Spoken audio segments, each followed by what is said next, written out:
Chipmunk here, coming to you live from Yukon Jack's Sporting Goods Bowling Alley and Yogurt Shop.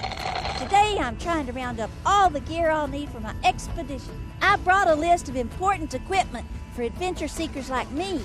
Let's go inside and see if we can find some of this stuff. Okay, let's see here. I got my sleeping bag and I need a tent. Oh, a tent. Oh, I need a flashlight. Whee! Oh, M&M's. Yeah. Oh, we love some. Yeah. Oh, and marshmallows to make s'mores. Whee! Whoa! What you got in there, dude? You look like you're going out on an extreme expedition. I'm Chatter Chipmunk, television host and adventure seeker.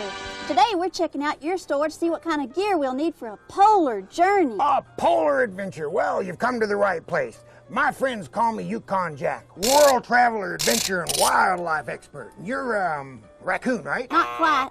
Muskrat. Hardly. Mouse? We're getting close. I'm a chipmunk. Chipmunk. Cool. So, Yukon Jack, what can you tell us about traveling into the polar region? Well, I can tell you need a lot more gear than this. Let's see. You'll need a lantern and a thermal blanket and snow boots and waterproof socks and matches. But my mom always told me to never play with matches. No. Well, I'll keep the matches in. What you really need is this can of polar bear repellent. Polar bear repellent? But aren't polar bears cute little furry things that sit around and drink Coca-Cola? Oh, no. Polar bears are gigantic things with sharp claws and teeth. In fact, polar bears are the biggest meat eaters that live on land. I bet I know what kind of fish polar bears like to eat.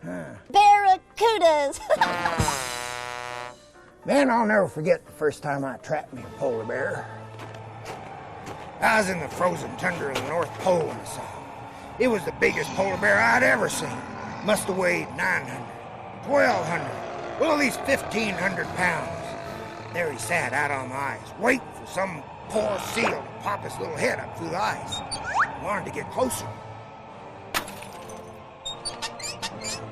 that's when I learned that polar bears can walk on ice. It's too thin for people to walk on. Even though they're heavier than people, the ice won't crack under the polar bear. Wow, that sounds impossible. Well, it's because their feet are so big. Their weight covers more surface area on the ice, so the ice can hold them up. Why didn't the polar bear walk on the gravel road? I don't know, Chatter. Because he had bare feet. Hey, Chatter, you know what else those big brutes can do? They can swim. How can something so big swim? I think those big old bears would sink like a rock. Well, little dude, Chatter, God made polar bears nice and fat with lots of stuff called blubber. And this blubber is what makes them float so they can swim. So bears have blubber, not just whales? Uh-huh. Maybe I should get more stuff to make s'mores. I'd like to have a little more blubber so I can float. Man, I'm telling you, they can swim. Well, there's people that have seen polar bears swimming 50 miles from land. Cool, so maybe I should bring my swimming trunks. Well, you better bring something warmer than a bathing suit. But polar bears stay warm and they've got fur just like I do. Well, not quite, little buddy. God made polar bear fur different from your fur, Chatter. Their hairs are hollow, and these hollow hairs trap heat and keep the bears extra toasty warm. In fact, some bears in zoos have turned green because these hollow hairs fill up with algae. Gee, I just turned green when I ate too many Twinkies. What else did you learn about polar bears? Well, after I dried off and changed clothes, I went back to find that bear. I knew bears were powerful swimmers, and I'd also heard they were powerful smellers. You mean they smelled awful? No, I mean they got powerful noses. Did you know that polar bears can smell a meal from 20 miles away? Phew, that's nothing. This chipmunk can sniff out an M&M 25 miles away. Well, I made sure I didn't smell like dinner, and that's when I saw him. The enormous bear was just lying there, and I knew I could take him. I grabbed him, and I wrestled him down.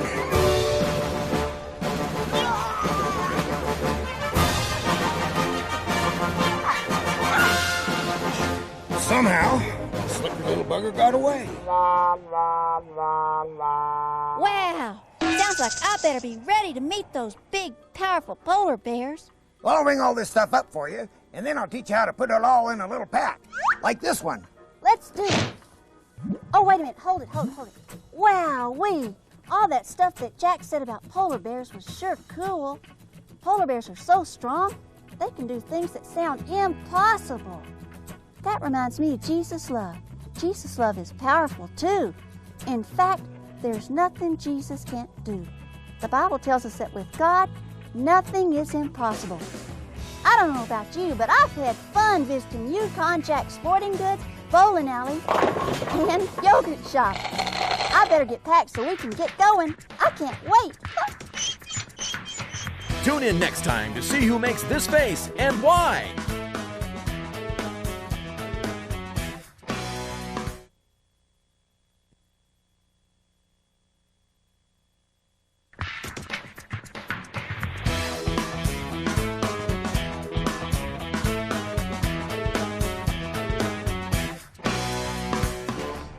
So, Holy Pierre, how far away is this igloo of yours? Not too much further, Cheddar. Just over the next glacier and past these 3 icebergs.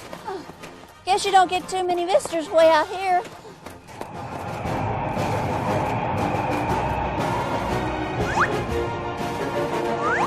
Ah, home sweet home. It is so cold in here. Oh, are we on? Oh, I'm here today with world-famous Arctic explorer, Polar Pierre. Pierre invited us to his house today, but, Pierre, Oui? your house is made of ice cubes. How are we supposed to stay warm in a pile of ice cubes? My paws have already turned into popsicles. I was hoping to get warm in your house. Well, if you would stop bouncing like a kangaroo, you would see that this little igloo is warm.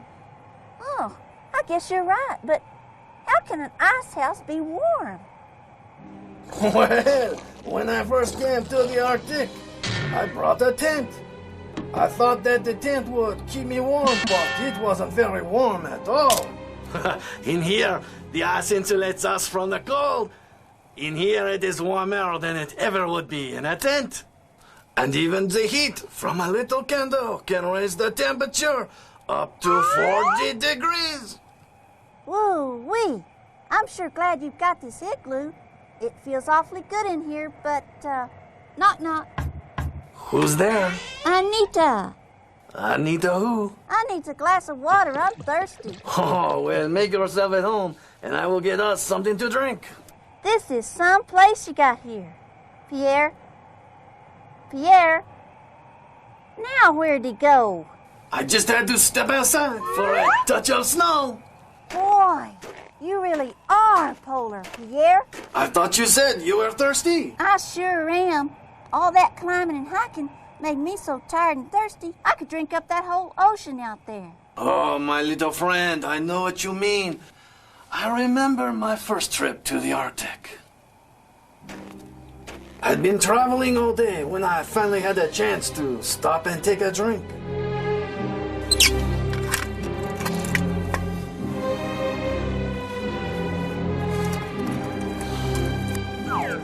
I saw that big Arctic Ocean filled with ice-cold water. I could not wait to take a long, refreshing drink. But I forgot that the ocean is salt water. But wait, it was putrid. Then I remembered that the earth is made up of 70% water, but only 20% is not salty. And of that 20%, less than 1% is drinkable because the rest is frozen. Now I was really thirsty for some good, fresh water. So what did you do? Well, I knew I needed water.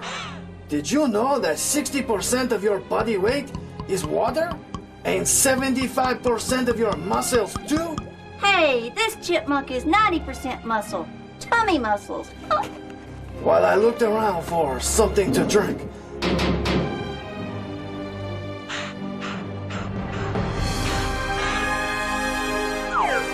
I realized that I was surrounded by water. Frozen water. Snow. I just had to melt it. Once I figured out how to do that, I had all the water I could drink. Thanks for the drink, Pierre.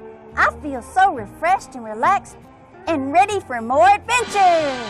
That melted snow water makes me feel great. Oh, snow, ice, and water can do pretty cool and amazing things for us, eh? Hey, yeah, you even got a house made out of water. Ah, and when the blizzard is blowing outside, I can feel safe and warm inside my little igloo. Ah, time for more snow. I'll be right back. This water and this ice cube house both made me feel so good today. That's like Jesus' love. It's refreshing. When we know how much Jesus loves us, we feel good all over. And when we trust in Jesus' love, we can have peace.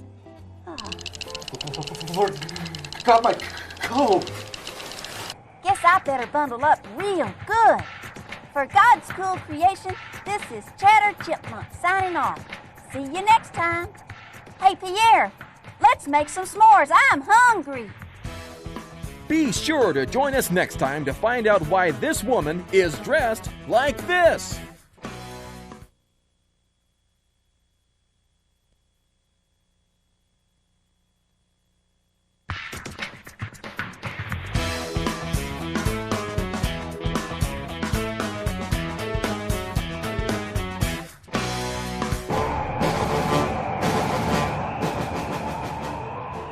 It's cold. Oh, are we rolling? Oh, Chatter Chipmunk here. Today we're on the end of the planet in Antarctica. That's the South Pole. I'm at the research lab of Dr. Samantha Eisenstein. What's that funny-looking thing, Doc? This is my Actinodites Forsteri tracking device, something I've been working on for months. Sure is a weird-looking gadget. What does it do? Well, Chatter, I'm hoping it will be an important research tool. I've been tracking the breeding habits of the Actinodites Forsteri for years. What's an aptoduffa? What's that? The emperor penguin. They're fascinating creatures, and they live right here in Antarctica. Hey, Sam, what's black and white and red all over? I don't know, Chatter. A penguin with a sunburn. Oh, What's black and white and green all over? okay, Chatter, I don't know that one either. A seasick penguin. Oh, Chatter. Not long ago, I attached a tracking device to the leg of one little guy. Now I can follow him around to see what he does. It's working. My tracker really works. Let's go see where the little guy's headed. Hey, maybe he's going for pizza. I could use some pizza. I'm hungry. Ah! Boy, they sure get dressed up when they go out. Why do they wear those funny little tuxedos? Those are their feathers, Chatter. I didn't know birds could swim. Well, these birds can swim. That's how they catch their fish dinner. What did Cinderella Penguin wear to the ball? I don't know, Chatter. What did she wear? Glass flippers. Ha! What else do you know about penguins, Dr. Eisenstein? Well, penguins mate for life. Huh? Penguins choose one mate, kind of like a husband or wife, and stay with that same penguin for life. They even help each other raise their babies. Did you hear about the 50-year-old penguin egg? No, I didn't. Well, I'm surprised you haven't. It's a very old yolk. To a mother or father penguin, raising the little ones is an important job. The mother lays the egg right onto her feet. Then before the egg can get cold, she passes it to the dad. He holds it carefully in a special place on his feet. He keeps that special egg there for months, all through the winter. And winters here can get very cold, but he never leaves that little egg. Even when the egg hatches, the dad holds the baby penguin in that safe, warm place on top of his feet. He better keep the baby warm. It's freezing out here. God knows how important little ones are. That's why he made the perfect place for little baby penguins to grow. Then the daddy puts them in a kind of penguin preschool. Do they color and play with Play-Doh? No, this special place is called a creche, and it's a safe, warm place for the babies to be while the mom and dad find food. Okay, but these penguins all look the same to me. How do the mom and daddy know which baby is theirs? Well, they just listen for their baby's call. There may be thousands of baby penguins in a creche or the penguin preschool, but the mom and dad will always find their baby. Dr. Eisenstein, you know a lot about penguins. Ah, these little guys are one of God's coolest creations. In fact, I spent a winter in a flock of penguins. I tried to fit in, but for some reason they didn't buy it. Maybe it was the clothes. Or maybe they suspected something when I tried to swim with them. Oh, and I did not like eating raw fish. Ugh. You know, that may have tipped them off to the fact that I wasn't a real penguin. There he is. Come on, Chatter, let's follow. Boy, Dr. Eisenstein sure knows a lot about penguins. That's pretty cool. I like how the mom and daddy penguins take such good care of their baby. They hold it and they love it and it stays so safe and warm. And even though all the baby penguins look alike, they can always tell their own baby from all the others. Wow! That kind of reminds me of the way Jesus cares for each of us. Just like that little penguin egg is so special to Mommy and Daddy Penguin, we're special to Jesus. He loves each of us that way, even more. Run, Chatter, run! What happened? They smelled the tuna sandwich that I had for lunch. Now they think I'm lunch. Until the next time, this is Chatter Chipmunk saying, Tune in next time to find out what animal can do this to you.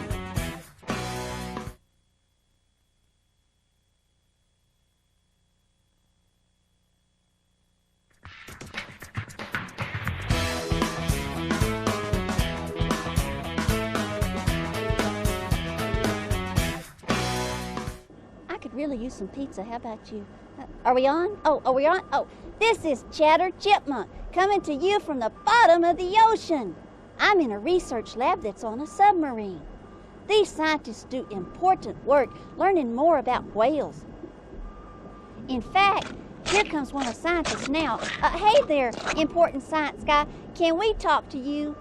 Well, I'm a little busy right now. Gross! P.U. What happened to you? You're all slimy. Whale sneeze goo. Huh? I went up top to collect data while the whales surfaced. I got a little too close to the water and... let's just say it's like getting sneezed on by a 300,000-pound giant. Ooh, gross. Well, I'm Chatter Chipmunk, and we're here to find out exactly what you do. Well, Chatter, my name's Michael Ahab, and you're in the WWF. I'm in the World Wrestling Federation? Are you going to try to pin me? WWF stands for Whale Watching Forum. I'm a grad student doing research on whales here. Are whales always so messy? This is nothing compared to the time I met up with some playful little buggers up in Hudson Bay. Speaking of boogers, you got something... Actually, we're not talking about boogers. We're talking about the belugas. Beluga whales. Is that like the big fish that swallowed Jonah? I heard about that in Sunday school. Well, I don't know about that. Because if it was, I know his favorite game. Swallow the leader. Well, Chatter, beluga whales are white whales that swim up near the North Pole. Is that where Santa Claus lives? Chatter. Just kidding. Now, last spring I was up north doing important research about the sounds that whales make. I can make a whale of a noise after I drink a soda pop. Chatter? Sorry. Okay. Now, I wanted to record a group of beluga whales that I knew came to this area each year. You see, beluga whales are sometimes called canary whales. Is that because they can fly? No, it's because they make so much noise. It sounds like a singing bird. In fact, whales use these sounds to talk to each other from hundreds of miles away. The sound travels farther underwater than in air. Now that's what I call a long-distance call. Do you want to hear this or not? Sorry. Anyway, I was using some highly complex sonar equipment to listen to the whales when all of a sudden...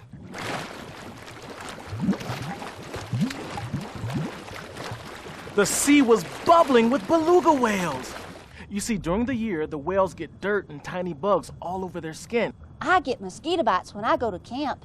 They make me all itchy and bumpy, and I get dirty too. Well, that's kind of what it's like for the whales. It turns their beautiful white skin all dull and yellow. So each year in the spring, they head to a shallow bay for a bath. But whales are in the water all the time. Isn't that like living in a big bathtub? When beluga whales get dirty, it takes more than water to get them clean. Now, when they get to the shallow bay, they roll and flop around, so they rub up against small rocks and gravel. Let me tell you, they really get into it. All that scrubbing washes the bugs and dirt away. When they leave the bay, they're all bright and white again. Those whales turn the bay into a whale washing machine. Cool. Well, Chatter, I'd love to stay and talk to you about more whale tales, but gotta go to work. See you, Michael.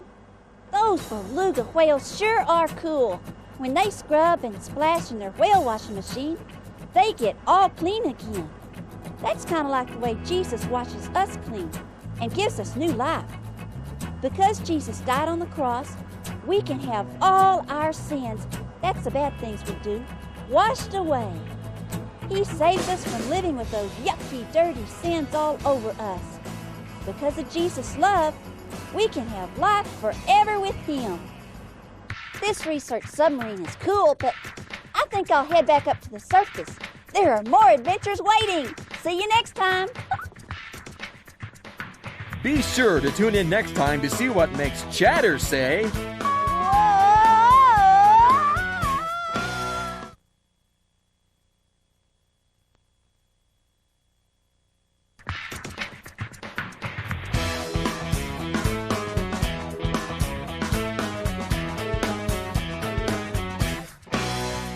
Chatter Chipmunk here, wrapping up our series.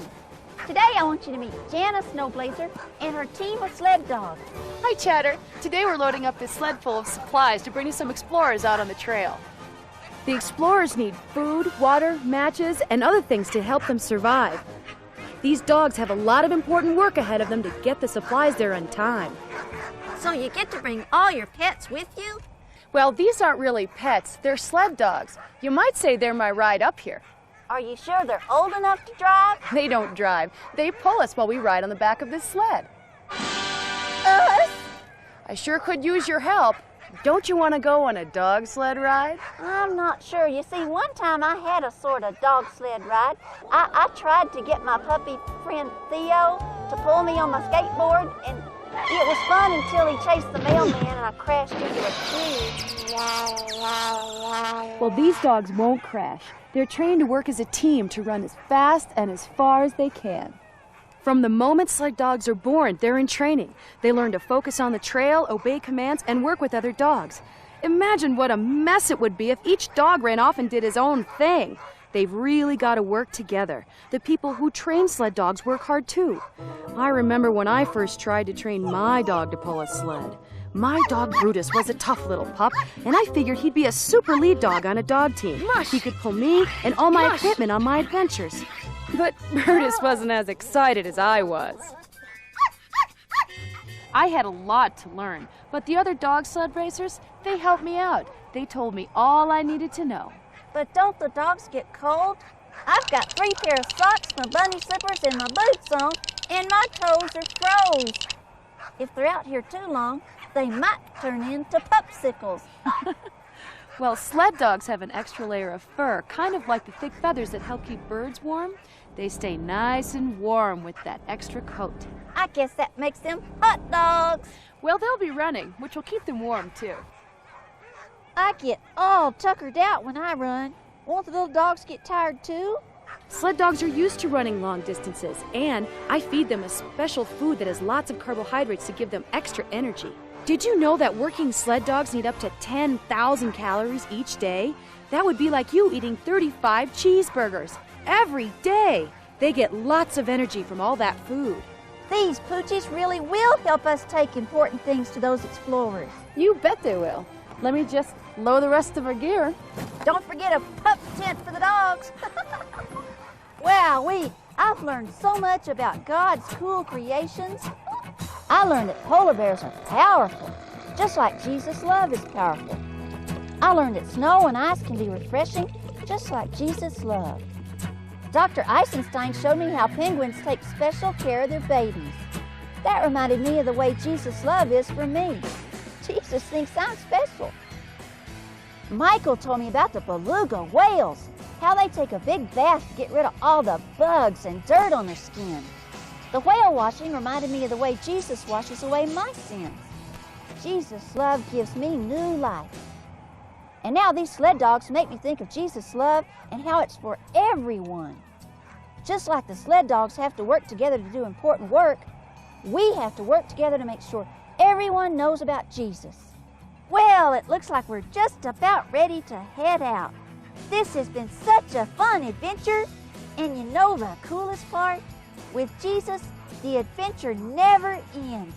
In fact, this is just the beginning. Are you ready? You betcha. Mush! Mush? Does that mean we're going to get some oatmeal? Oh, Cheddar. We are into something really cool. It's Jesus love. I can feel it all around me every day. There is so much love coming down from above. We are into something really cool. It's Jesus love. I need a flashlight, flashlight. Ooh, ooh. Oh, I need a flashlight. Ooh, ooh, ooh. Oh, and I need a flashlight. Ooh, ooh, ooh, ooh. Ooh, ooh. Oops, missed. Hell, you've come to the right place. My friends know me as Wolfman Jack. Oh, Now where'd he go? Actually, this place stinks like a dead pig. Who put an ice cube in my chair?